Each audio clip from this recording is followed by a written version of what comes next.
All right, good evening. Good evening. My name's Cole Stout, I'm Chair of the Riders Advisory Council. I'm going to call this meeting to order at 6:10 PM and ask John to please call the roll. Good evening, everybody. Chair Stout, Here. Vice Chair Siddiqui. Going once, Ellie. Vice Chair Wei. Here. Solomon Chen. Here. Great. Matthew Clark, couldn't make it. Eli Crivero Franco. Present. Alex Mendelson. Present. Brian Meyer, not here. Joseph Pope. Pat Sheehan. Here. Thomas Shepard.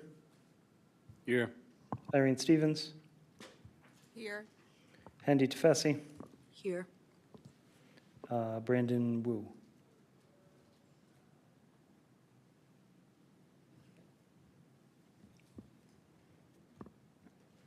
Did I miss anybody? I feel I've come up one short. Yeah, you got me short. Alex, or I'm sorry, Lucas, excuse me. Lucas Sabowski. Here. All right, you have a quorum, thank you. All right, thank you, John. Before we approve the agenda, I just want everyone to know I have to leave at 7:30 to catch a flight, and when I do, William's going to take over as chair of the meeting, so I'll have to sneak out, but I'm going to try to keep us moving and get through as much as we can before I have to go. So are there any amendments to the agenda? If there are none, I will consider approved as presented. Wonderful. We'll now move on to the approval of the minutes, which we're going to actually skip. It's all right. Item number 4, public comment. Do we have any members of the public with us who would like to share their thoughts with the RAC? All right. So we'll move on to... Later. Yeah. We'll move to item 5, updates to Metro's strategic transformation plan. We've got Jamie Rosen with us from Metro staff to walk us through, I think, to generally the same update the board got last month, right? Awesome. Well, welcome, and we're looking forward to hearing from you. Thanks. Are you going to put the presentation up? All right. So good evening, and thanks so much for letting me join you all tonight. As you pointed out, it is a fairly similar presentation to what the board got. But so, as you all know, so it is best practice for an organization of our size to have a strategic transformation plan. We first adopted Your Metro the Way Forward in FY23 to guide our strategy and really be our North Star for all of Metro, to have a unified North Star. And we were in a very different place at that point. And so we have really, it continues to serve as our long-term strategy and also the tool for annual priority setting, but also we want to update it in order to maintain its aspirational role that it has for Metro. So given the progress we've made in the last 3 years, we're taking this opportunity to refresh. And we're really looking at goals, objectives, and key results, and making sure that everything's aspirational. So as part of that, as you heard, again, so we've done visioning workshops with the board and staff, 40+ interviews across the board and staff, surveys, staff town halls, looked at peers and to look at what is, how do we define world-class transit, as well as conversations such as this with regional partners and community groups to get feedback and make sure that we're representing what Metro wants and what the region wants from Metro. So as I said, we've come a long way in the last 3 years. When you think about where we were at when we first did the STP, we were coming out of COVID, the 7Ks weren't even in operation. So while we set a lot of aspirational goals at the time, we have met and surpassed many of those goals. So Jordan, I know, has probably presented many of these stats to you in the past, but I'm gonna talk about the next, so I won't read this whole page.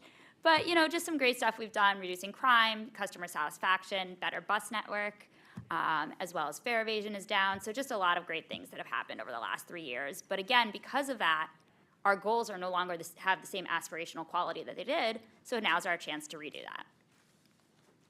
So looking at what we wanted to achieve and what we've really focused on in our refreshing of the STP, we really have reinforced our ambition to be a world-class transit agency.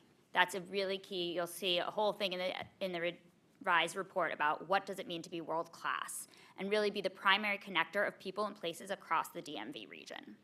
We've elevated and expanded our focus on financial and organizational efficiency as a core goal. Again, when we first wrote the STP, we were in a fiscal crisis as an organization, and so really now looking to make this financial responsibility part of our DNA and not just about dealing with a crisis. Also recognizing that regional partnership and long-term transit planning is really cross-cutting across all the goals, so taking it and moving it to its place as a cross-cutting enabler and activation point across all of the goals. Also, yes, we've made great progress, but we don't want to stop here. So continuously improving is now one of our core values, and also looking at customer service and really the customer, how can I help you attitude, customer service both internally and externally.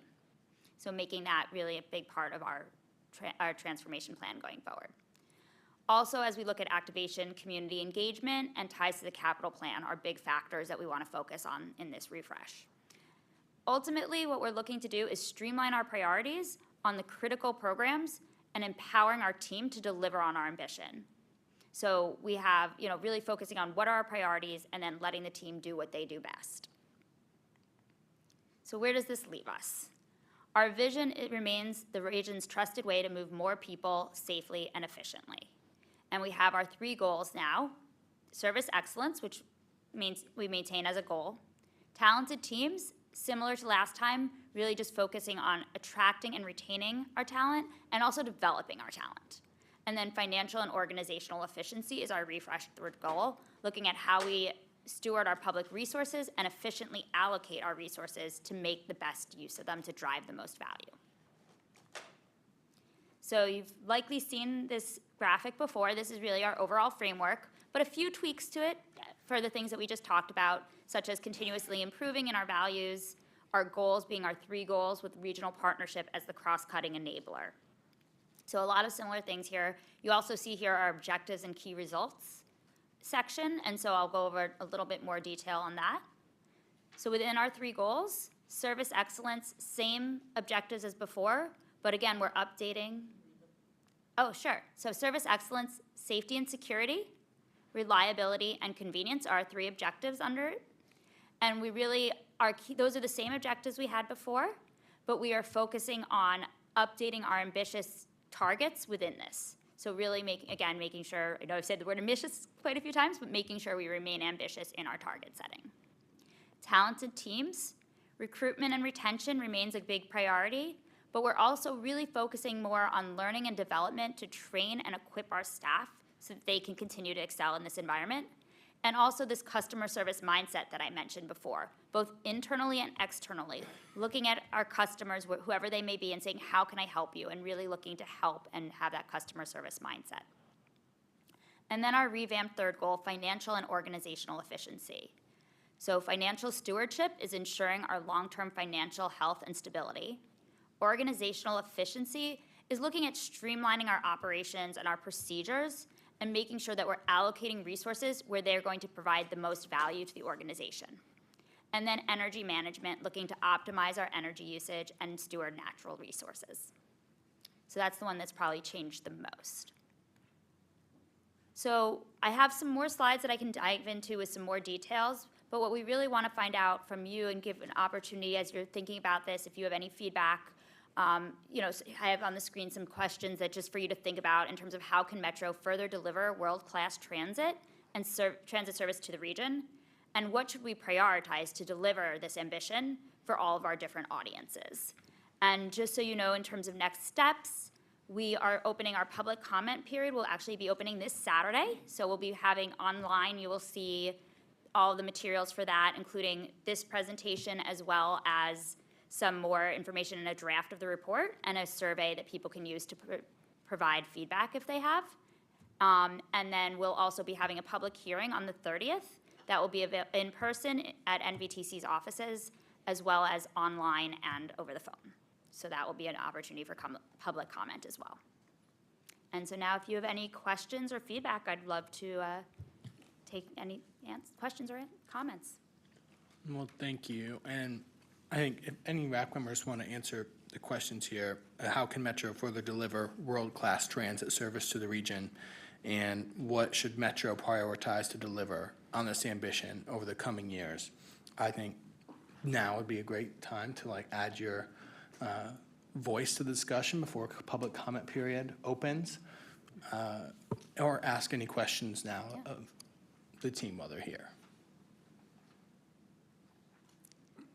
And while you think, I'll also share that what you'll see when you see the report is we actually have behind the report a lot more detail going into goal level key results, as well as under each of the objectives, key results, as well as programs. And actually in the report, we go into tactical projects under these programs, showing both how we plan to deliver on these objectives and goals, and also how we plan to report and hold both ourselves accountable and report to the public and our customers on how we're doing. And huge thanks to Jordan, who I'm sure you've all heard speak before, has been a huge help in helping determine all these goals and key results that we want to do. And so we have this behind, and again, this will be all available to you and in the report. William. Jamie, thank you. Yeah, I saw the note on focusing on people, which is obviously important to delivering all these things. And, I'm a big fan of Metro, and we had the great Bladensburg garage tour, and that was awesome.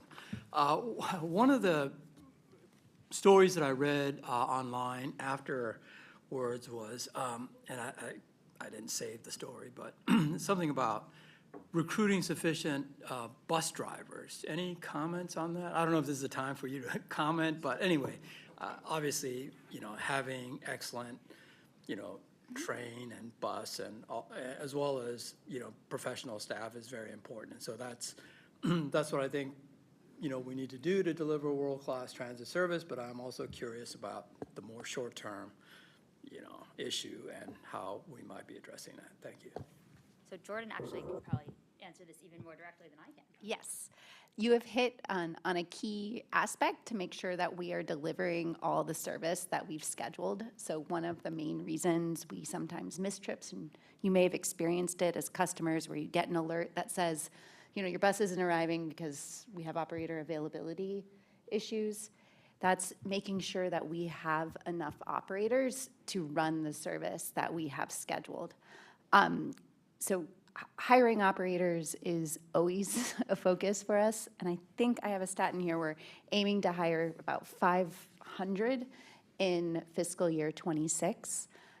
We're also looking at how we do that recruitment and how we're doing the training to ensure that we're setting up our operators for success, so that we aren't, to looking at how we're retaining them and developing them to minimize or keep in check how many we have to keep hiring.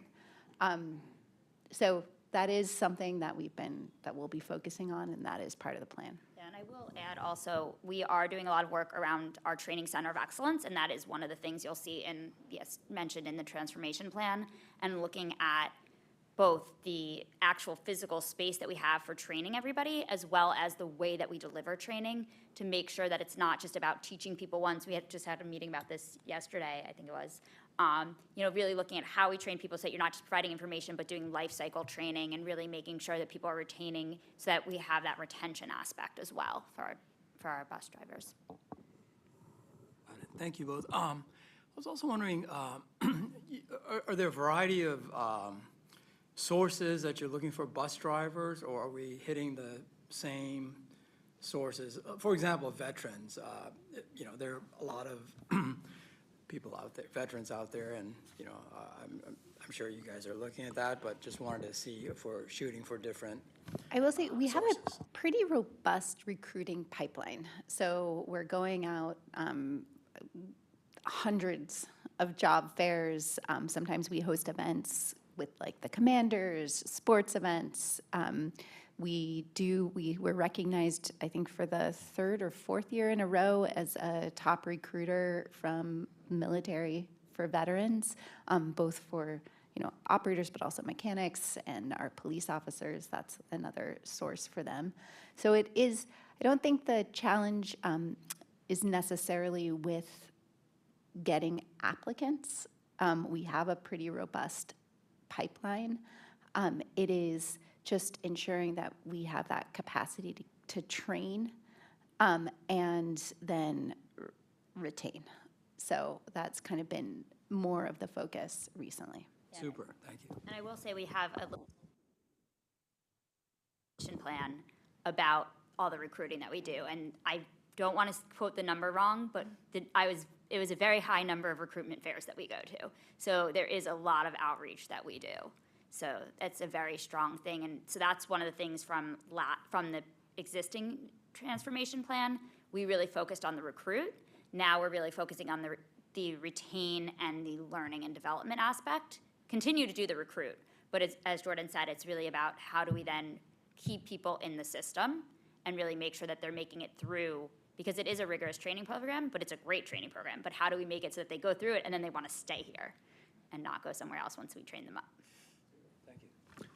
I think for me, I'll do me and then come to you, Lucas, is thinking about the goals, reliability, and how that, the activation of like investment prioritization, thinking about the capital budget and what is prioritized to ensure that the system is reliable and consistent.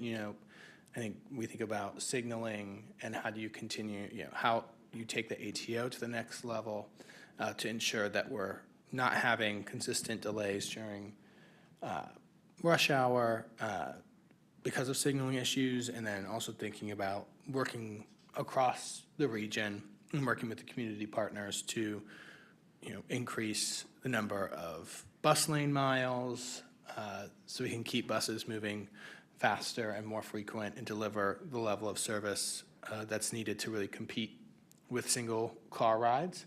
It will be really important to really, long term. I know that there's those discussions and the DMV move stuff, and I think Metro's on top of it, but just to reiterate the importance of those two for me. Great points, and both things that are definitely covered. Yeah.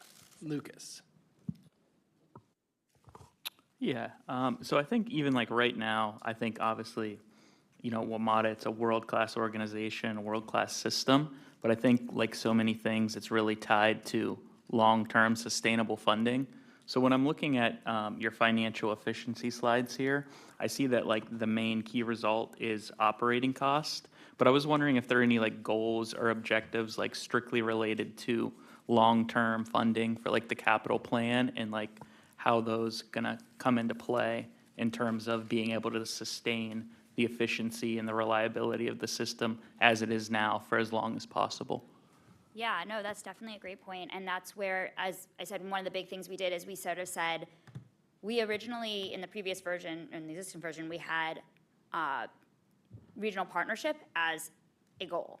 And what we really came to realize is everything we do is embedded and reliant upon regional partnership. So we made that regional partnership and long-term planning a key activation piece, because we recognize that long-term planning is underlying everything. And so that's actually why we did that. It wasn't that we were not making it a goal anymore, but really recognizing it as this cross-cutting enabler. And ZMV moves being such a big part of that. So a lot of what we wanted to do is also, though, focus on continuing to have that partnership, but also really focusing in that goal on the things that we can control a little bit. So while it is so much a part of what we want to do to enable that long-term planning, we can't set a goal for that when we aren't the ones who can deliver upon that. So in terms of setting our key metrics, we really wanted to focus on the things that we can do. And I think those things all go hand in hand, because the more we can do with what we have, the more people are going to want to give us money as well. So I think it's sort of all very tied together and very much caught in there. But when this being our transformation plan, we had to focus on what we as an organization can do. Thomas and then Eli. I think one thing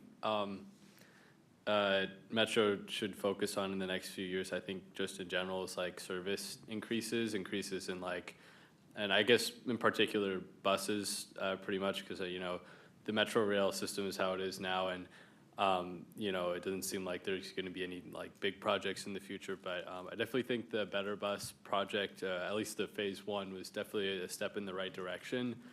But I think there's still I think it would be great to see a lot more frequent service, a lot more coverage. Like for instance, it's quite difficult to get between, you know, Montgomery County and Northern Virginia at the moment on Metro without having to go all the way back downtown.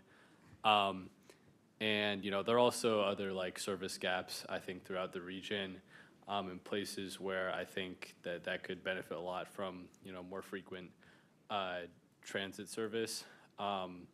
In particular, I'm a student at Georgetown, and there are a lot of bus lines that go there near there, but not all of them are particularly frequent and reliable. So I think just increasing the number of buses in general I think would really help the system improve and I think attract a lot more like ridership. Yeah. Yeah. And I just pulled this page up because I realized I could probably be doing this while you talk.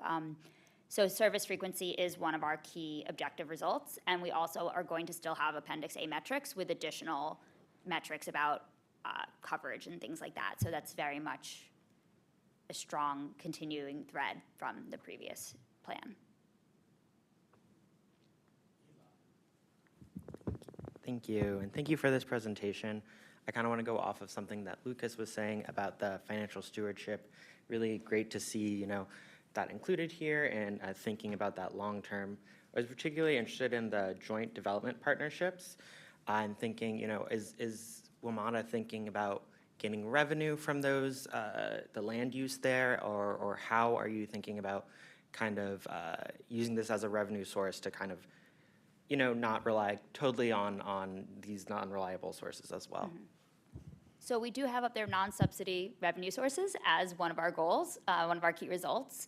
I don't want to say too much because I can't tell you the specifics on our joint developments, but I can definitely ask around and get you some more information. But I think and there's more in the report, I just don't have it all memorized. Sorry, it's a lot. But yeah, so we definitely are looking at how to leverage our joint developments, both from a financial perspective and also from, you know, so much of it is also about ridership and ridership driving revenue. So I think it sort of goes, and our mode share and all these other things, it's sort of it's one of these things where sometimes it's hard to put something in just one goal or objective because it's all so interrelated. Thank you. Yes, Alex. Hello. Thank you guys so much for the great presentation. I think it speaks volumes that we're even able to have this discussion just because of how far we've come in the past few years. In particular, I really like the focus on customer-centric mindset in the update. And two things I just kind of wanted to emphasize from my experience is I think we could do a lot potentially to improve our communication for alerts, whether that be like missed trips due to operator availability or like rail service disruptions or how detours are impacted, like how like street closures are impacting our service. Like one example I might point out is like instead of just a operator availability comment on a route, like we could potentially mention specific trips that are going to be missed, because I feel like if you're on a line that maybe has 12 buses running at the same time, it's kind of difficult to tell if yours will show up or not, even if you just have the operator availability alert. You don't know like to what extent that is causing an issue for the entire line. Yeah. And I also want to highlight like Metro resources like Bus ETA and Metro Pulse, see if we can get more customers to use that and improve their functionality. So, thank you. And I know, so Bus ETA will be going away in favor of Metro Pulse, and we do have improvements to Metro Pulse coming. So I know that team has been hard at work. I think that's a great comment about the customer alerts. I know we're always looking to improve those and just make sure we have the data that we can to give the proper information. So definitely comments I'll take back to the team. Okay, anyone else? Awesome. Well, thank you very much, Jamie. We appreciate you coming in. Oh, did I miss someone? No, okay. Right, Thank all for you your so time. much for coming in. We appreciate you taking the time to stay with us late tonight. And next, we will move to Metro's quarterly performance report, and we've got Jordan back with us. Is this anyone's first quarterly performance report? Okay, yeah, we have a few first timers. So this is one of my favorite my favorite guess. We get to get into I'm a stats person, so getting into it is really fun. Great. I like coming to you all too, because I love the questions that you ask, and I feel like it helps me think through how we align our performance measures with what the customer experience really is. So thank you in advance. While John's pulling this up, I'll start just by saying the data that I'm going to talk through today is through the end of fiscal year 25. So that's really the period through June 30th. So from the bus perspective, it doesn't cover the Better Bus Network. However, I am going to pull in some of that information as I'm speaking to give you a sense of kind of how things are working now. Also, you'll see I'm comparing performance against where we were in fiscal year 23. This, I think, provides some good context to what we just talked about with Jamie about the direction we're taking with our strategic transformation plan update, where we have kind of seen those improvements and where we have some more room to improve. And that's the information that kind of we used along with some conversations with the board to guide that direction of where we want to take this next iteration of the strategic plan. All the measures you see in here are in our current strategic plan, and most will continue in the refresh update, or we're proposing. I guess it's not done yet, so we're proposing that most of these continue in the refresh. I'm going to be presenting on a handful of measures, but I know in your packets, and I'll show you a scorecard, there's a bunch more. So if you have some questions about any of those, I'm happy to talk through those as well. This presentation focuses on our service excellence goal. So that covers safety and security, reliability, and convenience. And really kind of taking this step back of where we were in fiscal year 23 when we first started the strategic transformation plan compared to where we were now. We see some great progress on the two main things that we're trying to achieve here, which is customer satisfaction and ridership. So we're seeing kind of over this 3-year period, we have made investments in safety, in driving faster trips, investing in more frequency, and we have seen that improvement in bus and rail customer satisfaction. They're at or approaching 85%, which is the target that we set in the strategic transformation plan. Ridership was up 9% last year, year over year. And when we look back to where we were in fiscal year 23, that's about a 33% increase. What has been more stubborn is service reliability. Our strategic transformation plan sets very ambitious targets or goals or targets for reliability. And when I say reliability, I mean on-time performance. So our trips on time. Our performance in this area has been pretty stable over the last 3 years. So we haven't really improved much, but we haven't gotten worse. So there's that. But that's an area where we're looking. I think you brought up coal investments in a new signaling system, kind of investments in bus priority. Those are things we're looking at that will take us to that level envisioned in the strategic transformation plan.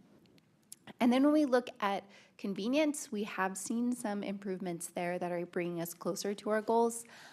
Particularly at the end of fiscal year 23, we saw some good customer feedback in our satisfaction survey about cleanliness.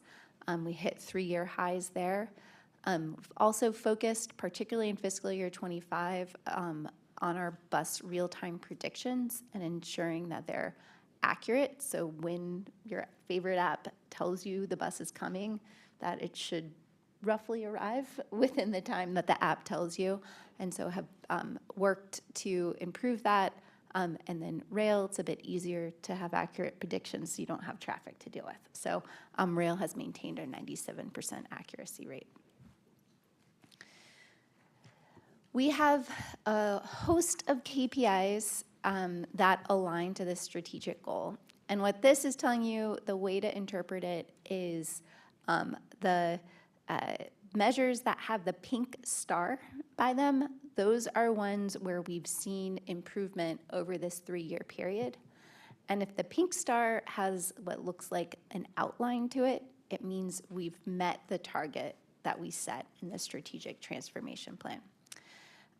So you see, we've made a lot of really good progress on the safety side towards driving down our safety events and improving in those areas.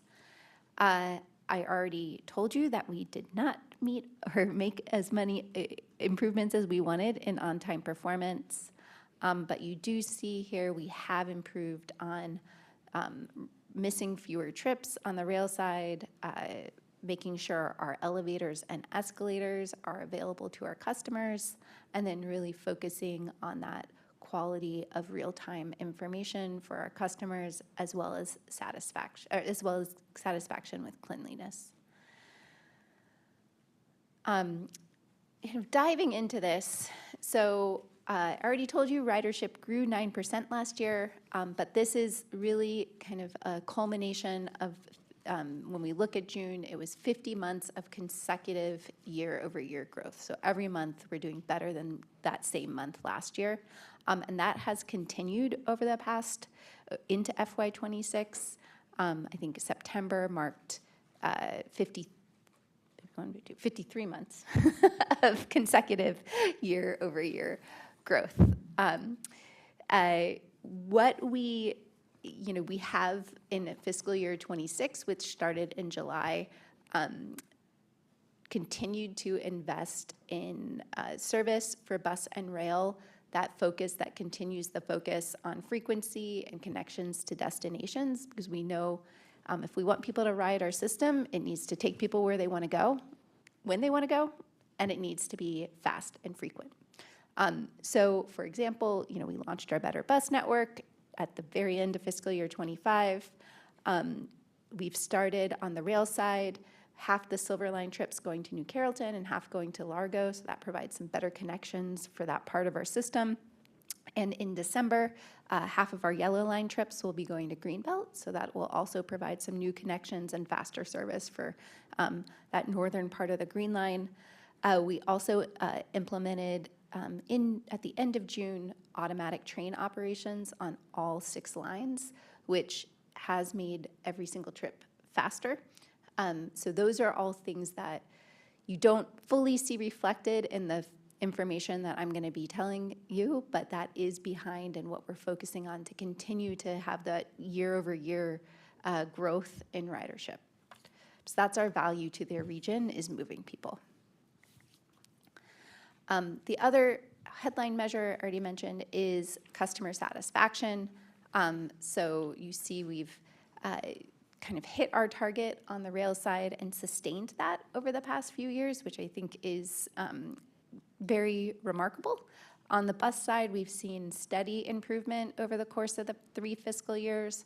And on the access side, we had a slight setback in fiscal year 25, and I'll talk a bit more about what was behind that.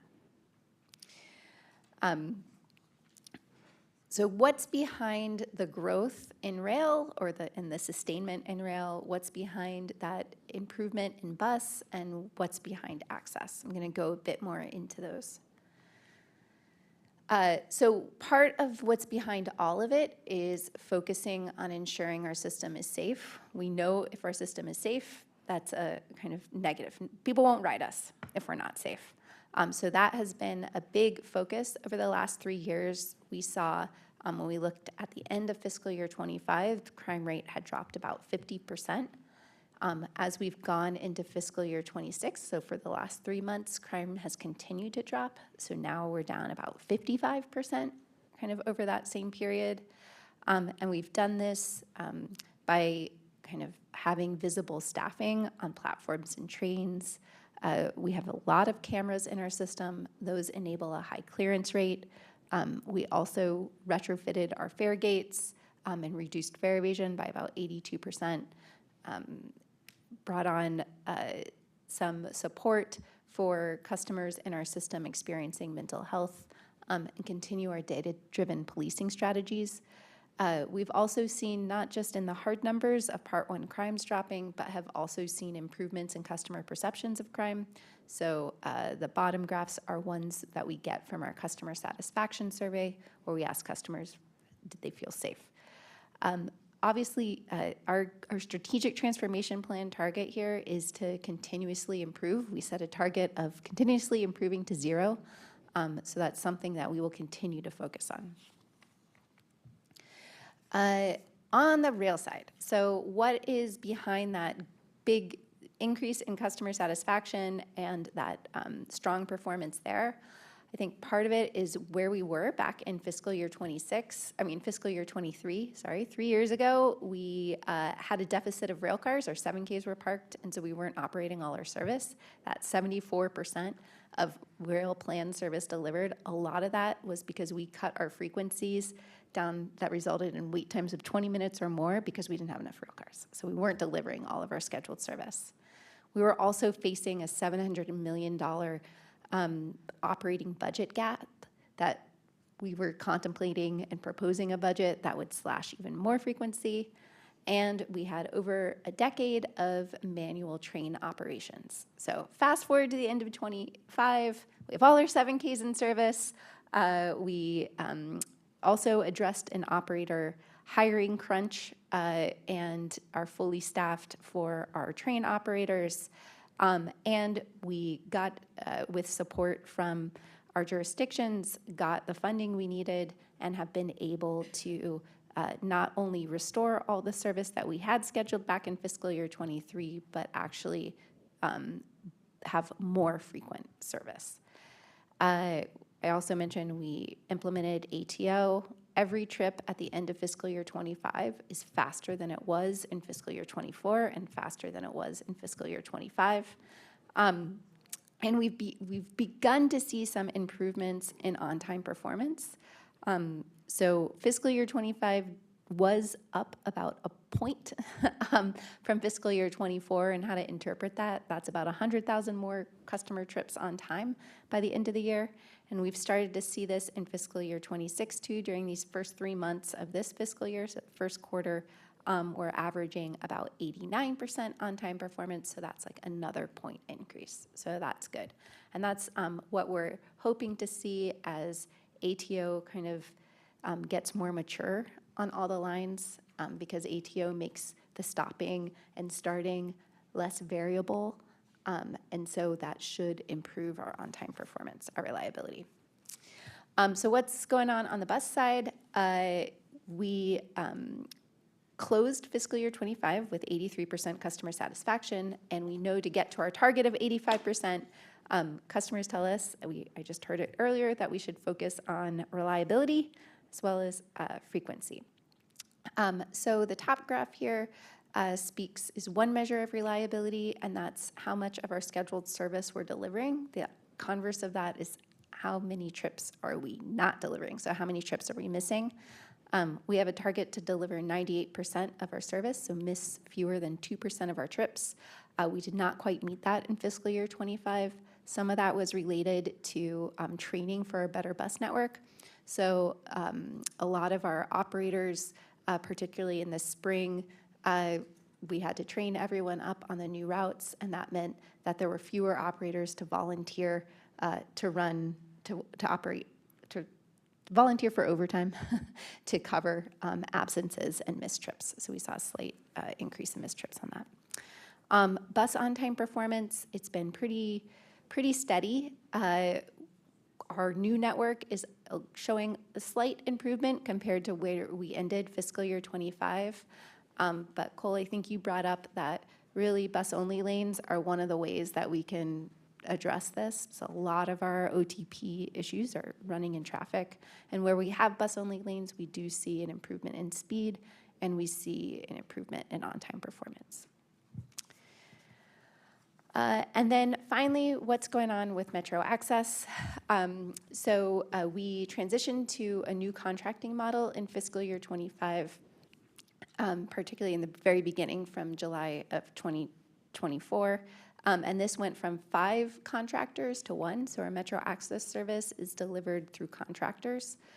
And we saw during that transition, kind of going to that one contractor, the drivers had to travel longer distances to go pick up staff, would get stuck in traffic, on-time performance suffered, as well as some just as we worked through working with that contractor.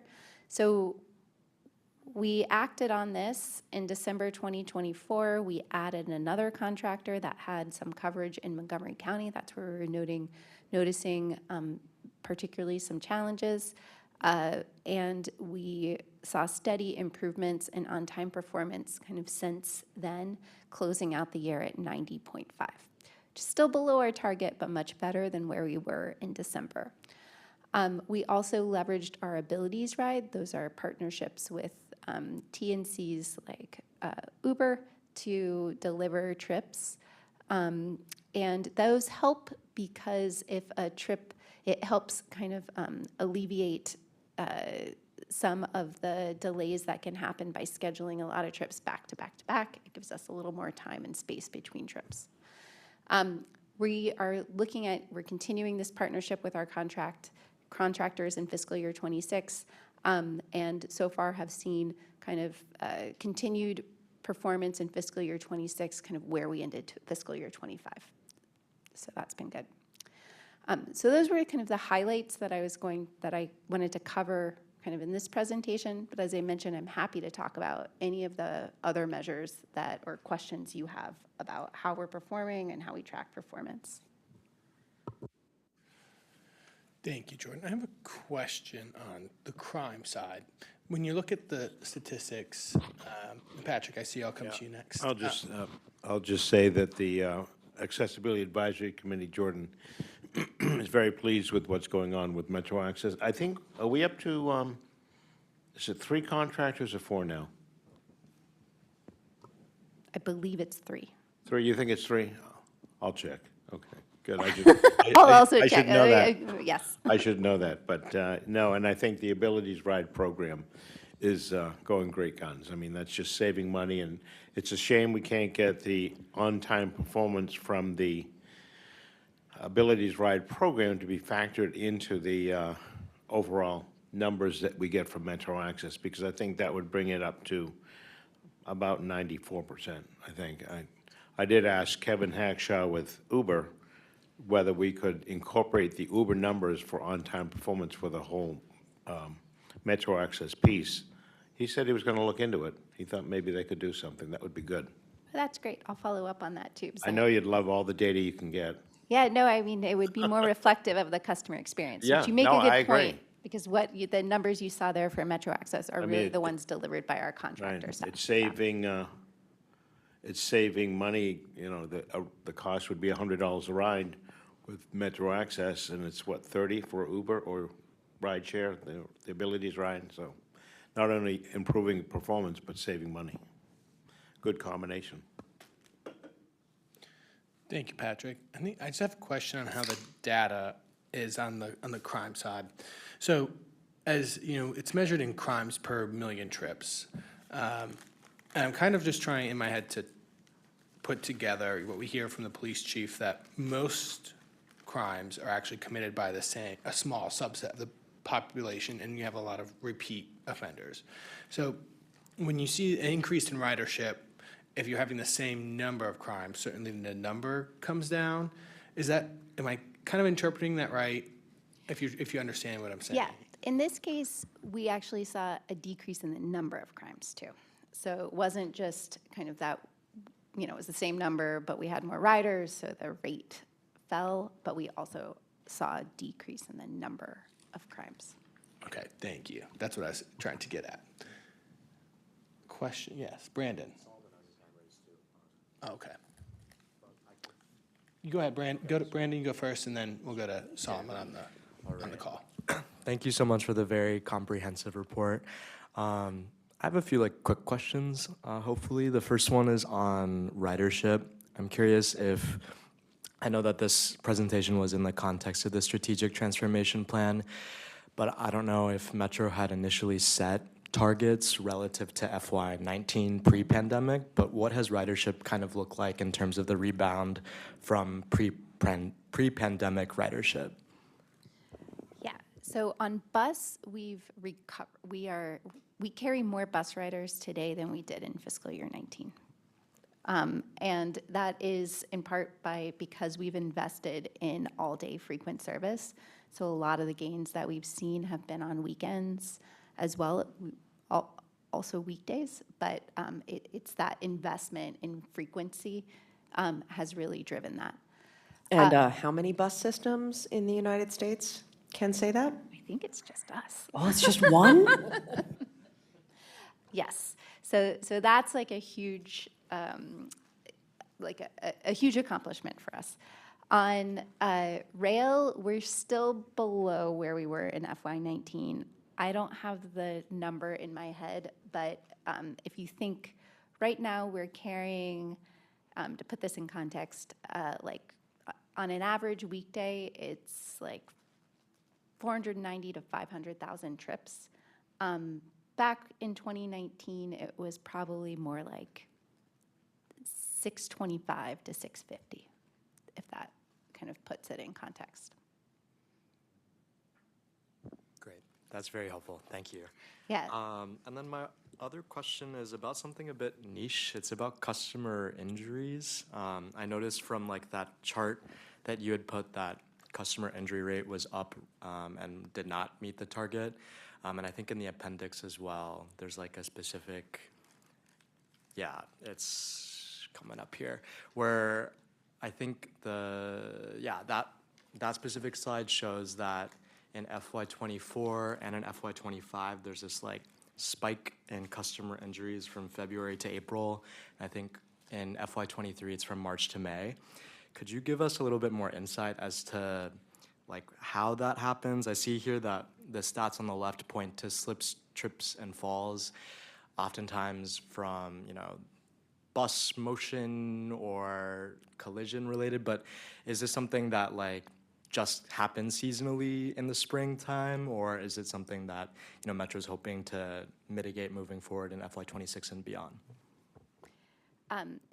There is seasonality, as you see in the types of injuries we see and the amount of injuries we see.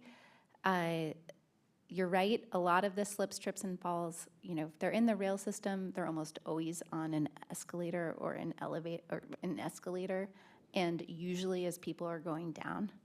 It's not always because things are wet or anything like that. It can happen when it's dry or wet. And it is more likely to happen at our busiest stations, which is probably makes sense. That's where we have the most people. On bus, a lot of the slips, trips, and falls are, as this says, motion related. They get categorized as slips, trips, and falls, but it's really as buses are starting and stopping as they're accelerating and not. So I think one of the reasons that we see this happen more frequently in the spring, one, on the rail system, we have a lot of, these actually months in April and May are generally our best ridership months. So we have more people in the system. We have a lot of spring events. That's also typically where we see kind of pretty bad traffic on the bus side. There's some seasonality to traffic too. And when we look at it, it does spike in April and May. One thing about this measure is that unlike the crime rate, which is scaled to ridership, this measure is scaled to how much service we provide. So that's our vehicle revenue miles. That's what we're trying to get at in the headline here, is that a key driver of customer injuries is having more customers in the system. So if you have more customers, you're probably going to see an increase in the count of injuries. But because we're scaling to the amount of service we provided, that did not change, that hasn't changed much. So we're seeing kind of the number of injuries go up because we have more customers, and it's just like there's risk there. But our denominator of the miles has been pretty constant. So the reason that we measure it this way is this is how FTA asks all transit agencies to have an agency safety plan and track these measures and set targets to continuously improve. So by measuring it this way and reporting on it this way, it also enables us to understand how we perform relative to our peers, and we kind of have that context too, so we can do that peer learning. I will say for this, we do tend to be kind of we're not the best amongst our peers in this, unlike bus ridership, but we are kind of in the top quartile or better than the median. Thank you, Jordan. We're going to go to Solomon, who's joining us virtually. Yeah, thanks so much for the presentation. And I first want to share that the crime perception I definitely think is, I feel like in my communities that's definitely echoed, and it was really helpful having the Metro Police come give us a briefing at our last in-person meeting. So appreciate the work that you all are doing on that, and I think it is, especially during high traffic events, I think it's great to see sort of a presence as a deterrent to any potential crime. I want to ask about the Tap Ride Go numbers. So I saw that there was the stat about the number of Tap Ride Go during weekends and weekdays. I was wondering if that is a sort of how the numbers and usage is spread out across the year. Is it usually that more visitors, which I'm assuming is true, would be using Tap Ride Go, or are people actually also transitioning kind of the daily usage away from their cards to Tap Ride Go? So I was curious how the breakdown of that number plays out. What we're seeing with Tap Ride Go is where we see it kind of, what is it replacing? It's replacing what we call the plastic Metro cards. Does that make sense? Like when we look at the percent of trips that are taken on the plastic Metro cards versus the mobile versus a Tap Ride Go, it is eating into the share that's the plastic cards. So I do think, I don't have the full answer to your question, Solomon, which is, I think you're asking, basically, do we see people kind of our regular commuters just using Tap Ride Go versus the mobile versus the card?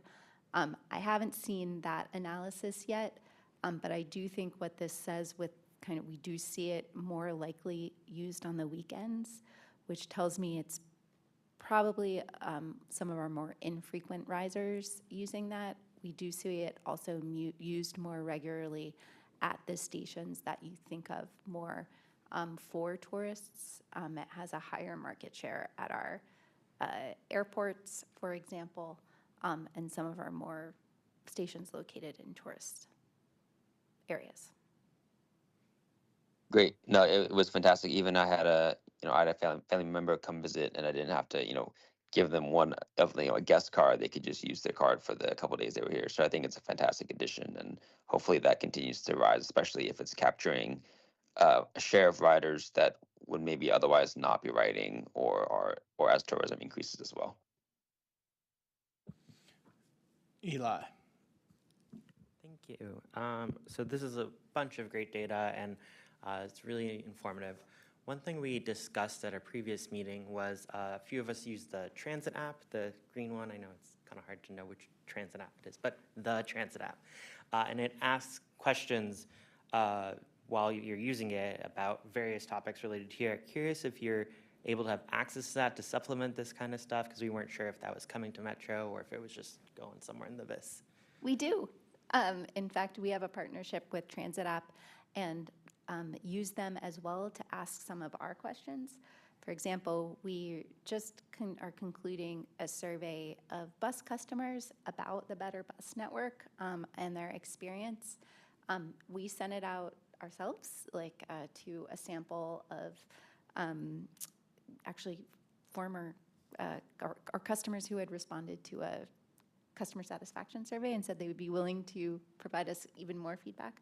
So we sent it to them, but then we also use Transit App to administer the survey as well, to ensure that we find, particularly with Transit App, it's a really good way to get feedback from customers who, whose primary language is Spanish.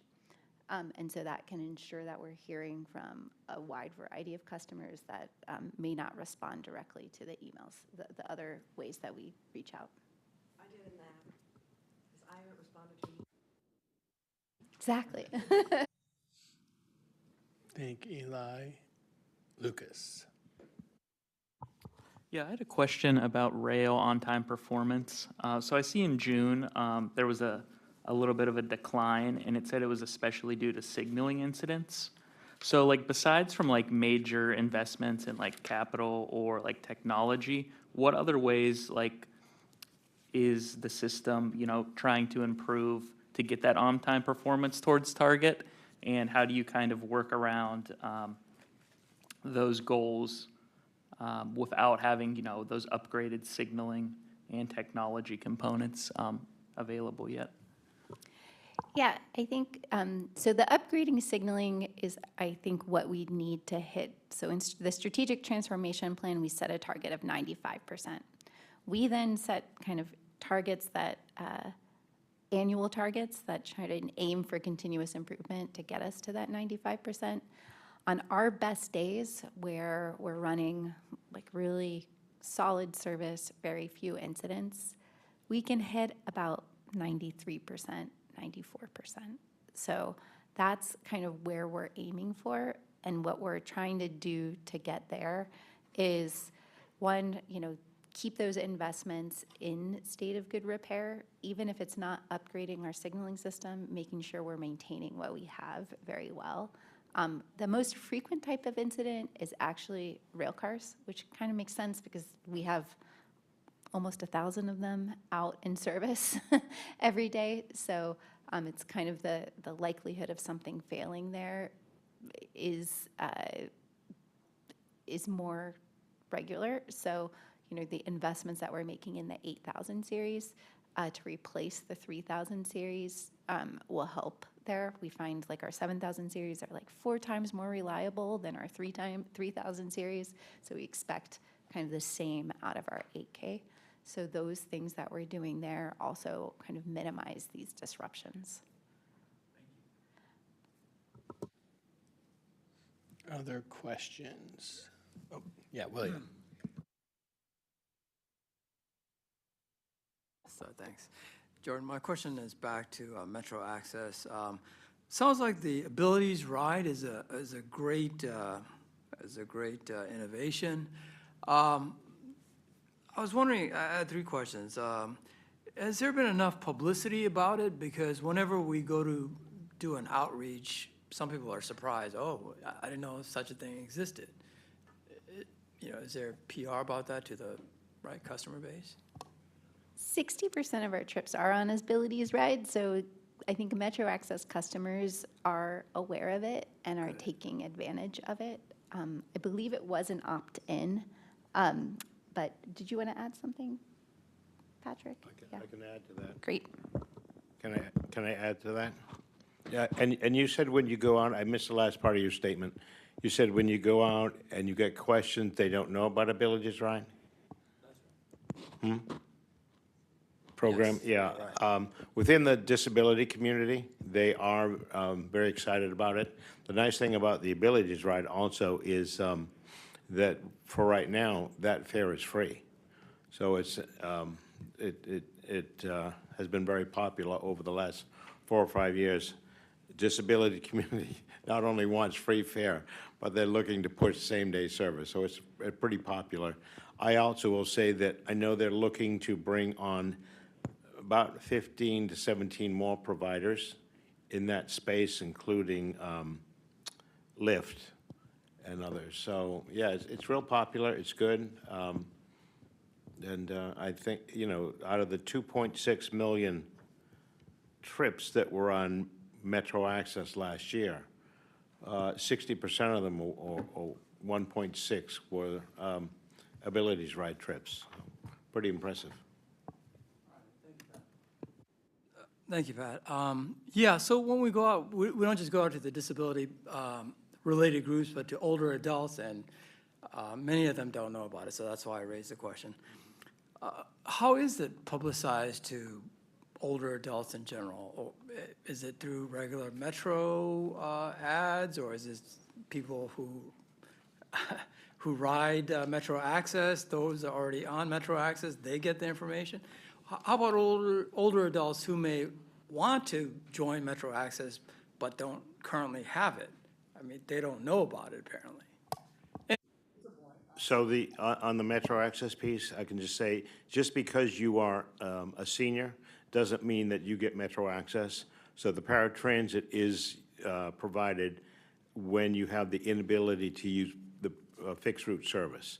Now, for those folks that are 55 and over, they do have a reduced fare, senior fare, and so they can get that. But that you don't get you get reduced fare on the fixed route service, but you're not provided the ability to ride program along with that as an option.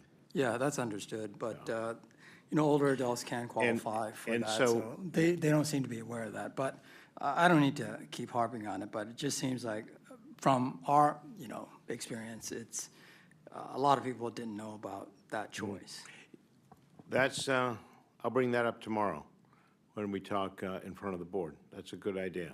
I think it could be it's those senior services and disability services, if you're running into them in the community, then we need to do a better job. We as disabled people and community in general need to do a better job of getting the word out there. So that's good to know.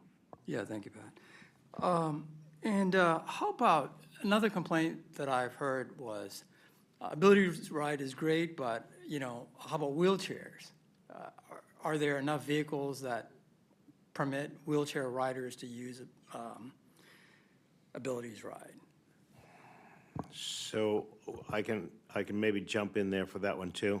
There is there has been a better attempt to provide wheelchair access through specific vans that they use for Metro Access. So they do have some new vehicles out there that are doing that.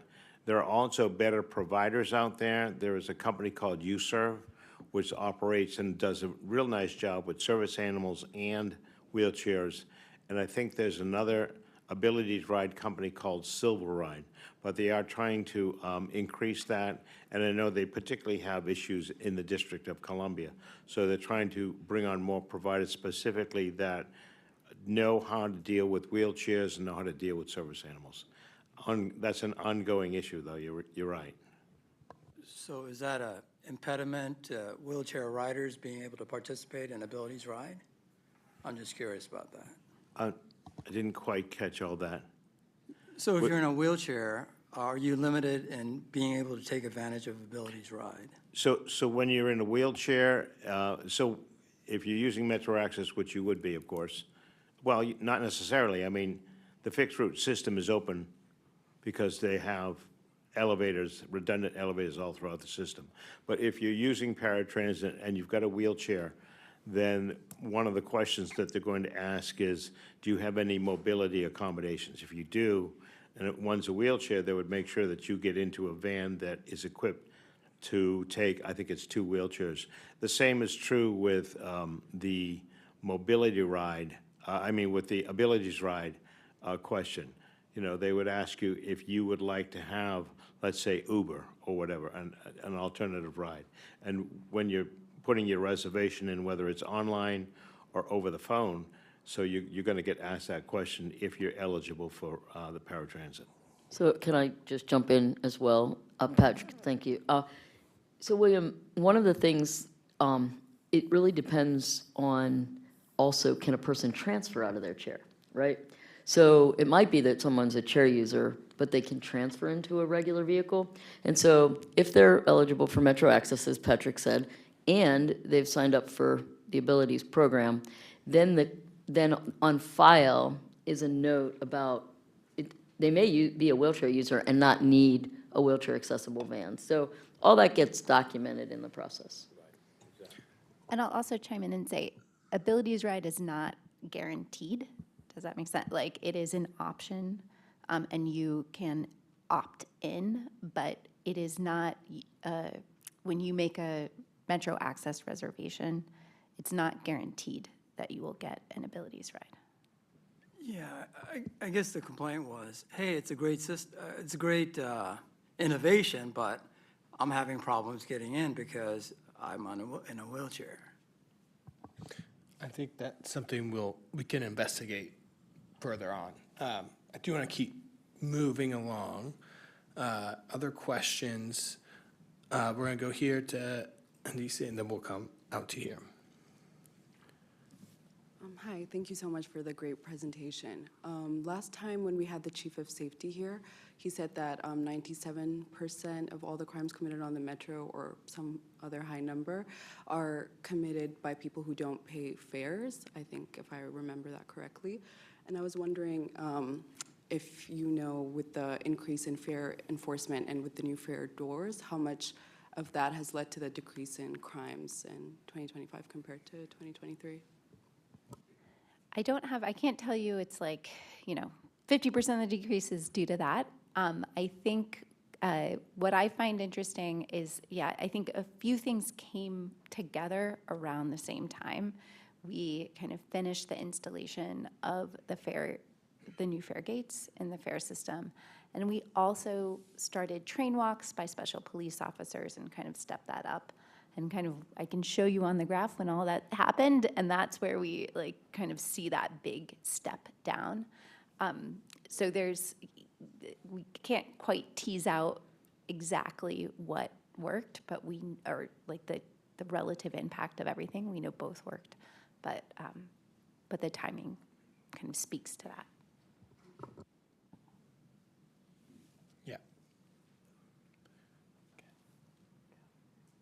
Hi, this is just a clarifying question. So I haven't heard the phrase transport DC for a while. Has that been folded into something else, or is that still going? Where you can call and you have a special number, you call and you get a taxi within the district in a half an hour to an hour? Yeah, that is still going on. It's not part of the WMATA program. It's a special DC program. They did go through a period of a couple of years ago where they were having to manage, how many rides you could get a month, and they had a pretty elaborate system, but it is going. Pretty popular in DC also. I don't know if it still is, but it was in the WMATA Metro Access Guide. Say that again? I said, I don't know if it still is, but it was included in the WMATA Metro Access Guide. Oh, I helped write that, and I didn't remember that. I haven't looked at it for a couple of years. But Uh-oh, looks like we have to do some updating. Okay, we'll take that back. Any other questions? Yeah, Thomas. Oh, yeah, I just had another quick question about the rail on-time performance. Is there sort of a line-by-line breakdown of which lines were the most reliable and which ones weren't? I remember over the summer particularly, there were a lot of incidents on the red line where, signaling issues caused a lot of delays, and even that bled a little bit into the fall. So I was just curious, yeah. Yes. So on WMATA.com, there's what we call our service excellence dashboard, and that you can drill down to the line level results, as well as I think you can choose specific trips and times a day and that kind of thing. I can tell you that generally, you're correct, our red line had some challenges, but generally the red line has the best on-time performance. And the reason why is it's our only line that operates all by itself. So the challenges with the other lines is, if you think the blue line is often our worst, because the blue line touches every single other line except for red, right? So if something happens on the orange line, it's going to probably impact the blue line. If something happens on the yellow line, it's going to impact the blue line. If it happens on the green line, it'll impact the yellow line, which will impact the blue line. So the blue line is always at the bottom of the barrel. Generally, when I look at it, it's red line's the best, green line's second best, then yellow, and then orange, blue, silver. Green and yellow are usually pretty good. One of the reasons yellow is good is because it's our shortest line. So we'll see how that works once it gets to green belt. So you sense the being by yourself is good and being short is good. Thank you. Yeah, Alex. Thank you guys for the great presentation. I want to ask a little clarifying question on bus on-time performance for what the boundaries are for late versus early versus on-time trip. I should remember this, but Arlington uses different numbers than Metro. No, Metro's a snowflake. We use our own numbers. So There's nothing wrong with that. It's just that. no, we're actually looking at opportunities to better align with others in the region. So we have to be very honest, a pretty generous on-time window. So we consider a stop delivered on time if it's no more than 2 minutes early or 7 minutes late. So if it's supposed to be there at noon, if it arrives between 11:58 and 12:07, it is on time. Many of our other, like Arlington, other jurisdictions, it's usually kind of -2 to +5 or -1 to +6 or -1 to +5 is kind of how we think of it. Perfect, thank you. And to follow up to that, is there like a certain almost like ratio we're targeting for on-time versus early versus late in terms of like on-time performance generally we want to improve, but are we targeting late or early trips more than the other, or just overall both? Yeah, so we have kind of several tools in our toolbox for how we think about how we address on-time performance. One, it starts with the schedule, right? Like we need a good schedule to be on time. And so for that, it's looking at both late and early, right? It's trying to look at kind of our actual run times compared to what the schedule says. And if we're too early, then that's some time we can take out of the schedule and reinvest it in places that were late. So for that, we're looking at both. Then there's day-to-day operations. And a lot of that is focused particularly on minimizing earlies. Like we don't want to leave a terminal early. You know, you should be on time. If you're running too far ahead of schedule, maybe we'll encourage operators to dwell a little bit longer at a stop to get back on schedule. Those are things that are easier for us to address because late we can never tell a bus operator to go faster, right? That could be unsafe. And so late, when we see that we're running really late or that, you know, part of it is it's really variable in our run times, that's where we're really looking at candidates for bus priority or bus only lanes that can kind of shield that trip and that route from some of the idiosyncrasies of the traffic that we're looking at. Thank you so much. All right, I think we have time for just one more, and then we're going to move on, just because we do have other items to get to in the agenda. Very quick, that -2 +7 window, is that for rail only or is that for buses? That's just for buses. That's only for buses. Oh, buses, okay, thanks. Thank you. All right, thank you, Jordan. We really appreciate that. And diving deep into the numbers, I think, is always super insightful to see. And so thank you for coming in.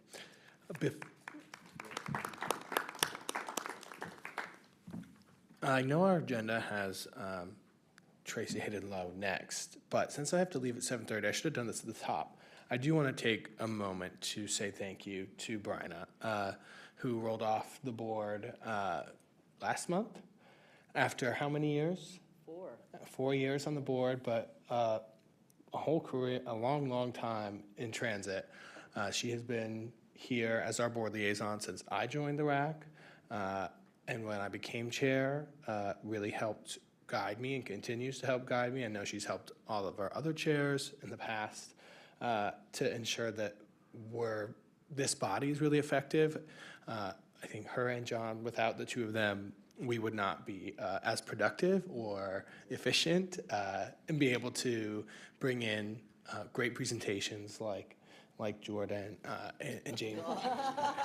But I think their work to help advance the RAC priorities has been really instrumental. So we are just really grateful for your service to the board. Obviously, I think the DMV is really grateful to have had your service. I think this body in particular is really grateful for all the insights and assistance you provided to us. And so I want to make sure I have the opportunity to thank you before I have to leave here in a few minutes. Thank you very much. I don't want to.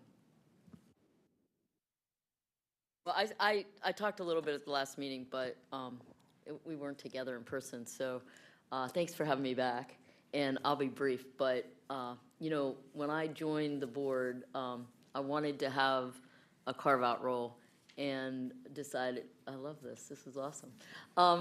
Can I get those pictures? Right? I love it. Ends with all right up. Anyways, and so the Rider Advisory Council has really been where I've focused a lot of energy as a board member. And, Jose and Jennifer Ellison and John, and the whole board really has just been so supportive of us shifting the way we've thought about the RAC. And I think the value of the RAC and the insights that you bring.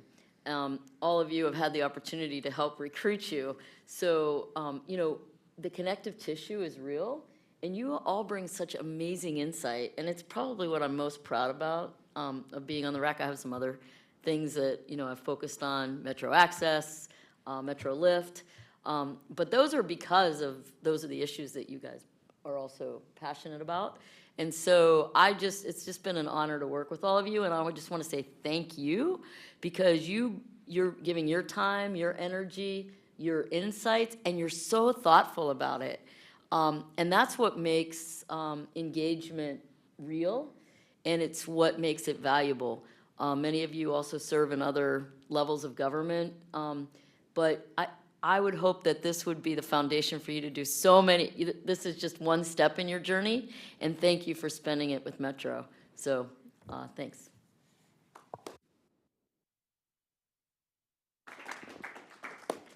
And Tracy, since you're here, I hope that we'll find a new RAC liaison.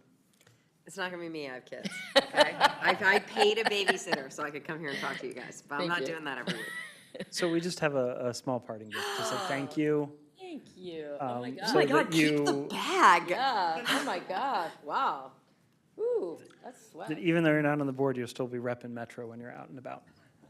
I love this. All right, I will open it after so we don't delay. Yeah, and I'll encourage y'all to sign that map over along the wall before you head out.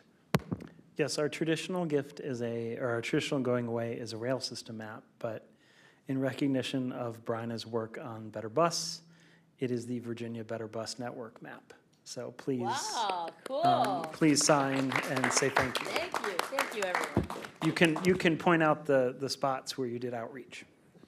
I wrote my note on the Maryland side. Nice. Just so you know. Yeah, that river's too wide. Well, thank you, Bryna. So now we'll move on. We are lucky enough to have Director Hayden Lowe here with us. I think the RAC for a long time, I think we've been talking about all-door boarding, and it's consistently come up. And so after presenting it to the board a couple months ago, she was like, I'm going to come and we're going to talk about this because I believe it's an issue that is really you're passionate about. And I'm sad I'm going to miss this discussion. I have to go catch a flight. But I will watch it back on YouTube as soon as John sends me the link that we're done. I will go back and watch it tomorrow. And look, I'm sure you all will have a really wonderful conversation. And I know there's some stuff that William's going to guide y'all through later on in the meeting for new business. So I'm taking notes. okay, but all yours. I mean, okay, so just to be clear, I didn't come here because I have anything to say.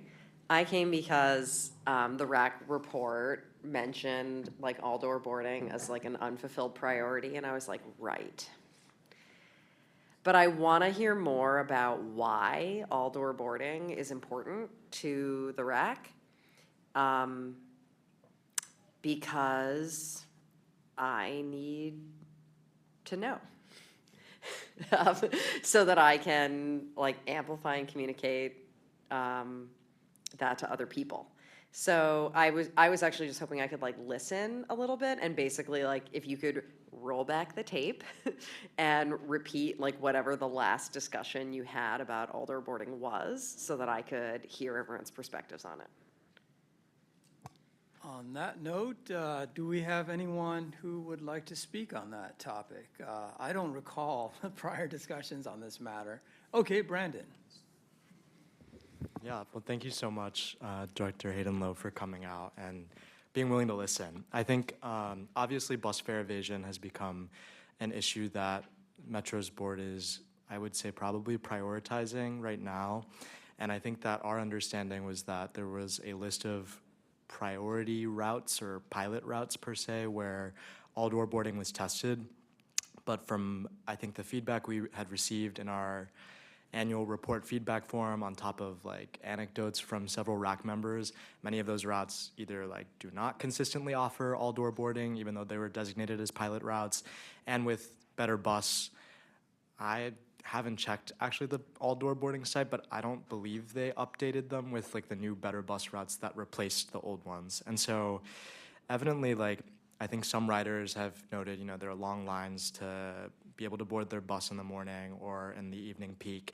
And so balancing how Metro thoughtfully, does bus fare enforcement in addition to obviously making boarding of buses faster, I think is like a tricky balance to make. But I think evidently we're curious maybe, or I don't want to speak for the whole RAC, but at least I'm personally interested in like what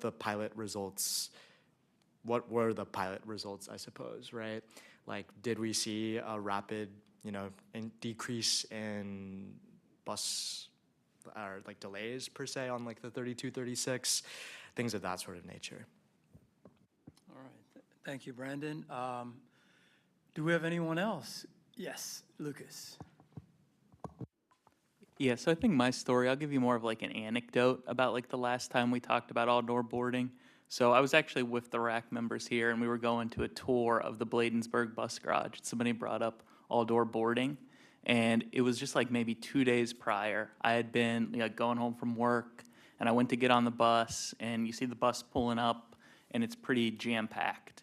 And I'm standing maybe right where the bus stops in the middle and there's this big sticker. It says all door boarding, like use the second door. And there's all these people. I'm probably like third or fourth in line and we're all trying to get on the crowded bus and the rear door doesn't open. And so now we're waiting there and the rear door still doesn't open. And then all of us have to walk up to the front, get on the bus, and then we have to sneak our way all the way to the back. And it was just kind of like, it was almost like kind of, ironic that like I was standing right there was the sticker, and then bam, we couldn't get on the rear door. So I think when it comes to like continuity and just overall customer experience, I think that's really where rear door boarding comes into play, because it was like obviously would have made the experience a little better for about half the group, but it just doesn't seem like a lot of the operators seem to follow that kind of procedure. So. Anyone else wanted to, yep, go ahead. Thank you for coming to speak with us today. I really appreciate it. Mostly my comments are pretty similar to Lucas and Brandon's on that it's mostly a consistency and communication issue. I've used the 16A, C, and M, now the A40s and the F44 in Virginia, and it's also not consistently offered.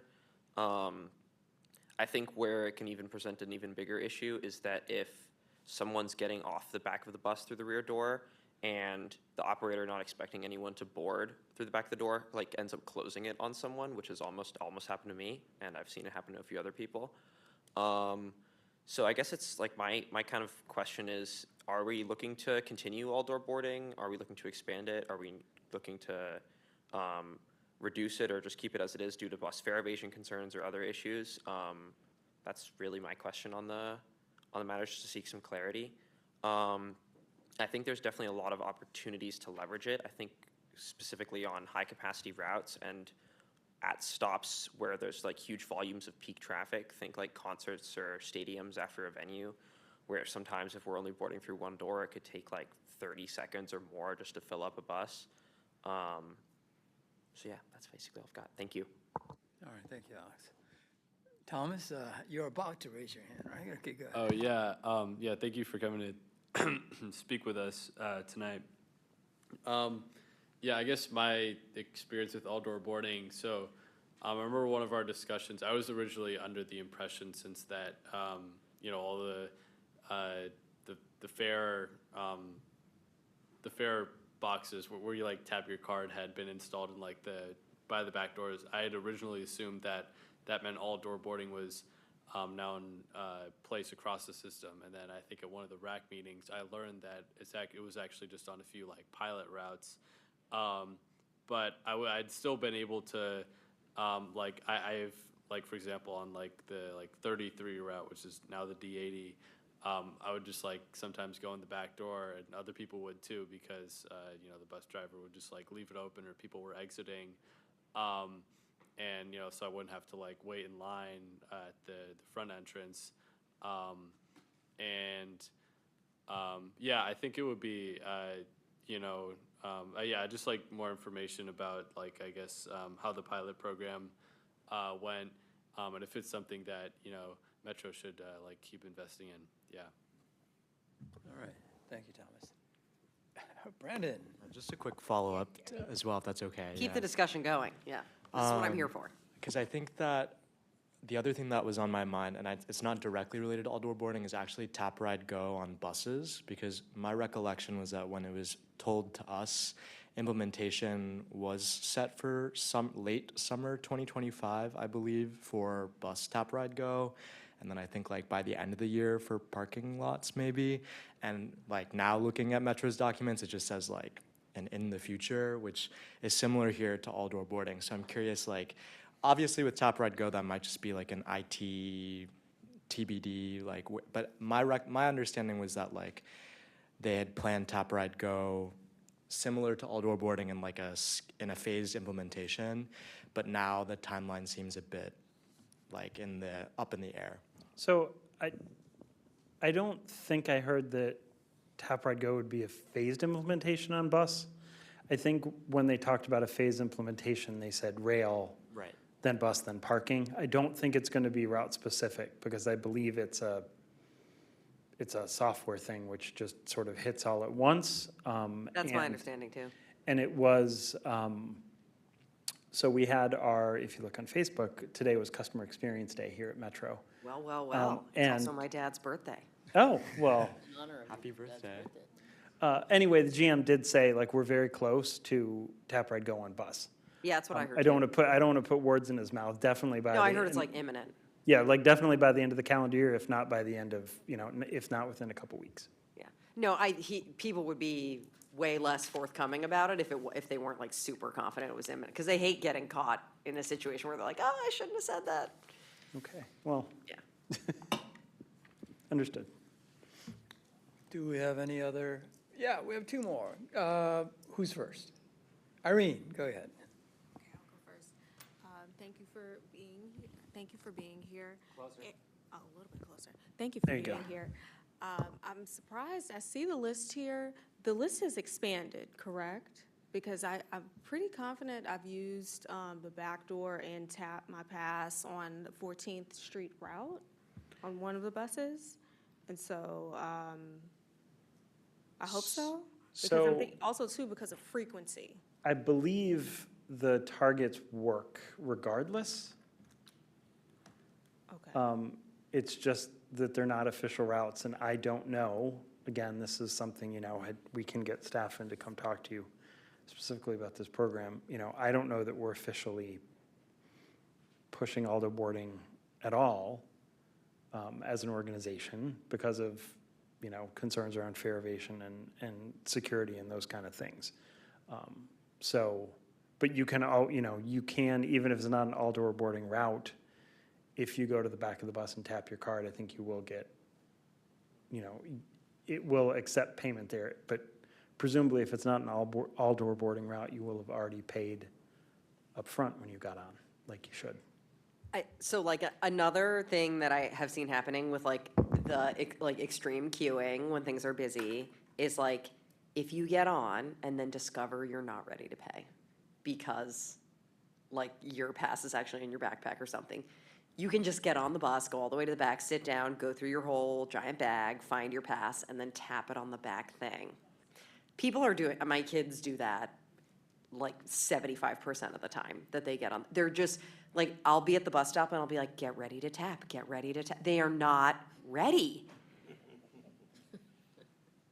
So but it's very convenient that there's a thing on the back, because even like a little, because the seats in the back that are elevated, it's like even like a tiny person can tap that. They also, I will say, the occasional times I get on a bus at the Pentagon where everybody's, like, nobody's getting off. Yeah.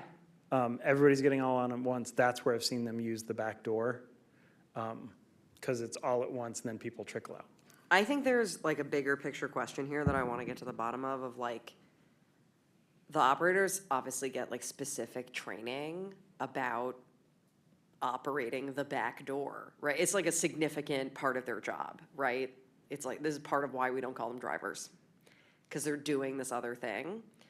I don't know where we are. I don't know what operators are currently being taught about what to do when passengers enter the bus through the back door. Or like, are they looking in the mirror to see? You know, are they checking to make sure they don't hit someone? You know, like, I don't even know. And I think that is probably downstream of like, what is our post-bus network redesign policy about all-door boarding? It's not, to be clear, it's not a board level policy. But I will ask. Eli, you had some comments. Yeah, so I just wanted to give an example of where I saw it happening, and I think it was really successful. It was a busy route going through Hospital Center, and there was someone who needed the ramp for the wheelchair. And because, you know, it takes some time to come out and open, the folks who were waiting behind that person were able to go through the back door, and now I'm glad to hear that that was actually working and they weren't just all just sneaking on. But it really, really was helpful in getting people on. It was extremely crowded, and that kind of sped things along. That's a super good point. I hadn't thought of. Yeah, thank you. Any other comments? Sounds like all the comments are, oh yeah, go ahead.